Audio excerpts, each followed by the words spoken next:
Welcome back to Love, Hope, and Faith, and I'm here with Rhonda Johnson, speaker and, well, up-and-coming author. So that's exciting. It is exciting. And I can relate with you. We talked off camera about the book writing journey, because I'm doing the same thing. It's a process. Very much so. Very much so. So I'll be praying for you. Thank you. Yes, absolutely. Okay, so when we went to break, you were talking about your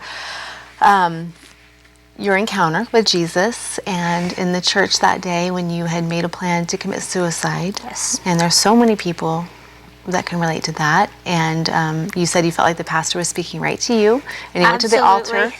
Yes. And how Every did that word was right to my heart. That's right. You know, and you look around and you're sure everybody knows your secrets now. Yes. You know, everybody knows whatever, and they don't. Yeah. It's just God convicting you and calling you, and God lines things up after that. He even lined up a teacher that told me I was lovable and I was capable. And that God loved me. And I don't think you'd find a teacher today that is that bold. You know, back in 1980, I'm not going to give too much away about my age. But, you know, it was a different time. And it was the first time, I mean, God really just started lining things up for me. I learned about what the cross really means, how we're on one side of a cavern and God's on the other. And that cross and Jesus made that way so we could walk across the cavern through the cross. So he's the bridge. He's the bridge. And so I always loved that illustration that, you know, and that's what Jesus was for me. Yes, amen. Amen. So, and he's been close. So you've had a passion for him ever since?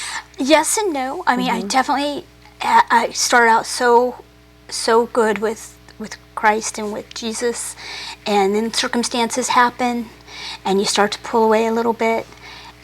But I was one of the fortunate ones. When crisis hits, Jesus is where I go. For so many, crisis hits and they run away. Yeah. And I'm kind of the opposite.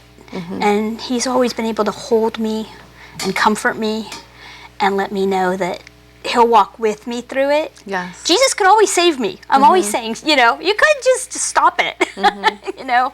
And he could if he wanted to. But I've learned as I've gotten older and as I'm able to tell my story that there's purpose through walking through the valley. Amen. We grow in those times. Our strength, our faith is forged in the valley. It really is. So tell us what happened. What was your first trial after becoming a believer? Well, things changed for me. I was 17. I was in a relationship. So I was really convicted that, you know, maybe a sexual relationship and how deep we were just wasn't where I wanted to be. Many things changed for me. My conviction really changed. Yeah. And I found a good church and that was supportive. And then things changed. Really, really changed. And you got married? I did get married. But when I finally got married, it was to a new believer. He came to Christ through me, and he wasn't as cemented.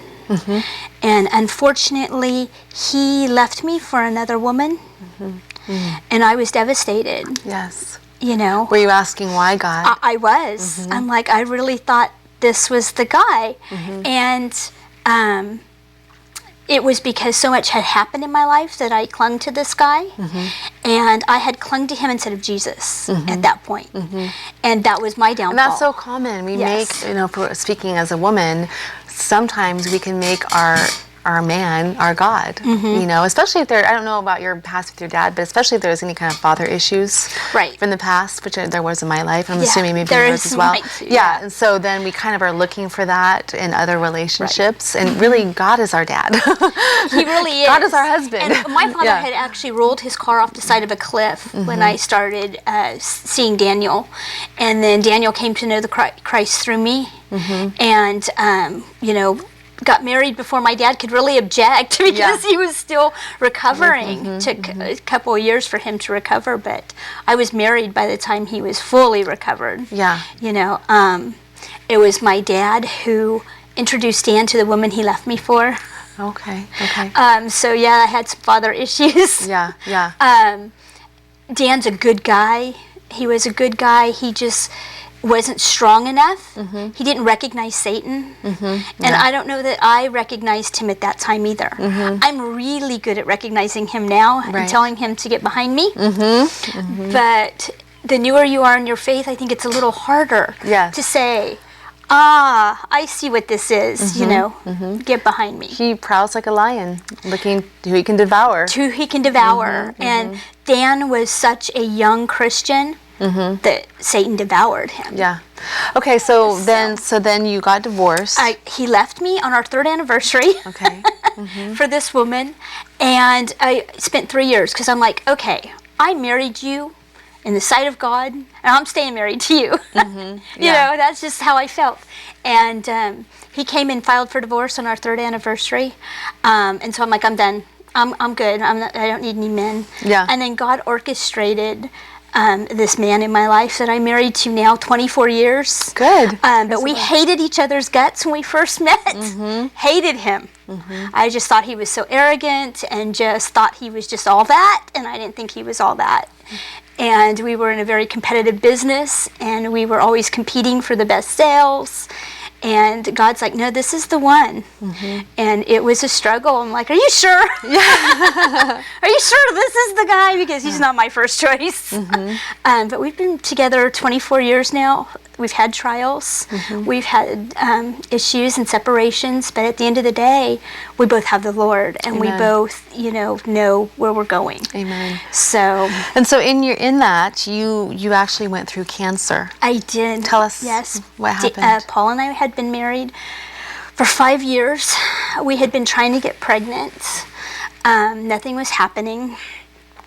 And we ended up moving. So we had to switch doctors, different jobs, different things. And so the new doctor said, well, I'm going to send you to this woman. She's young, but she knows her stuff. So I have no idea about infertility. I'm just going to send you there. So he sent me to this woman who was different. She took me into her office and actually asked questions. She told me it could be 3 things, either my brain, my thyroid, or my female parts. So let's do some tests. She goes, I'll send for your records, but let's do some tests. Well, she called me back herself personally, not a nurse, and said, I know you've got a follow-up appointment next week, but can you come in tomorrow, and do you think you could bring your husband with you? That's not a good sign. No. No, it's not. And so she took us into her office again and explained that she had found a few things. And one was a tumor in my brain, which actually was the reason I had not gotten pregnant. But she also found cancer in my cervix. Wow. And she said, I'm going to do surgery, but if I have to do a complete hysterectomy, I can't get you pregnant. Yeah. But let's see what we can do. She says, I've got you set up for surgery tomorrow. Wow. So what were you thinking in that moment? Well, the minute you hear cancer, you just kind of go blank. It's all kind of this gray space afterwards. And you get home, and it's a good thing she had me bring my husband. Yeah, that's right. I'm sure because I'm like, what did she say? Yeah.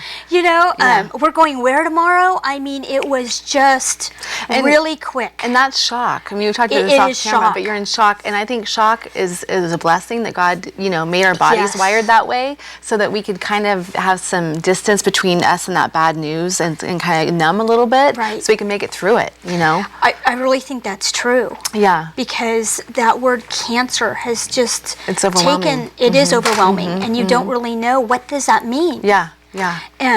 You really don't. You just it's the initial shock. Yeah. And it's what do we do initially, and then what do we do from there? Yeah. So I went in and they removed 90% of my cervix. Wow. She said, I can get you pregnant now. We're going to treat the cancer, we're going to treat the brain tumor, and I'll just stitch you up to carry to term.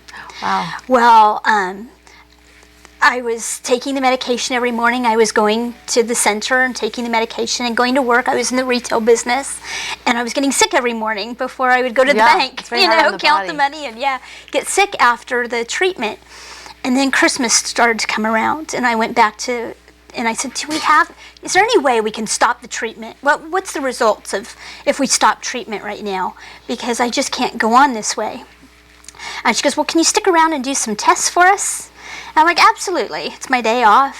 And stuck around, and she comes out and she goes, well, I have some good news. She said, we can stop the treatment because you're pregnant. Wow, wow, what a blessing. And I'm like, are you sure? Yeah. That was my question. Are you sure? So after 5 years of After trying. 5 years and a of diagnosis trying. of cancer. And cancer. And cancer treatment. And her saying, And might not be able to get you pregnant. And now you're you pregnant. know? Mhm. And now I'm pregnant. And I went and got 3 flowers, 3 carnations, yellow, blue, and pink, and went and met my husband for lunch. Gave him the flowers. He goes, what are these for? And I'm like, we're pregnant. I And was you were 31. 31. Yeah. He was 42. And he's like, are you sure? Yeah. And I said, that's exactly what I asked. And I'm like, yeah, we're really pregnant. And they had us on the high risk list. But God is so good. He orchestrated it. And Tiffany was breech. We were on our feet all the time, and she was breech till the day she was born. Which was good for the cervix. Yeah, the I condition never of the had to cervix. be Yeah. stitched Yeah, because yeah, of that. yeah. Because she was breech. So God just So God orchestrated all those orchestrated it things. all. Yeah, yeah, He absolutely. orchestrated it all. I never used any drugs or anything with her so that she would be healthy. And Yeah, that's amazing. And we're going to take a quick break here, but when we get back, I want to talk about there's something that happened before that caused you to believe that you could not get pregnant because Yes. God was punishing you. Yes, that's true. And I want to talk about that when we return. So Okay. please do stay tuned for more of Rhonda's story. We'll be right back in 3 minutes. You're watching Amador County's local television network,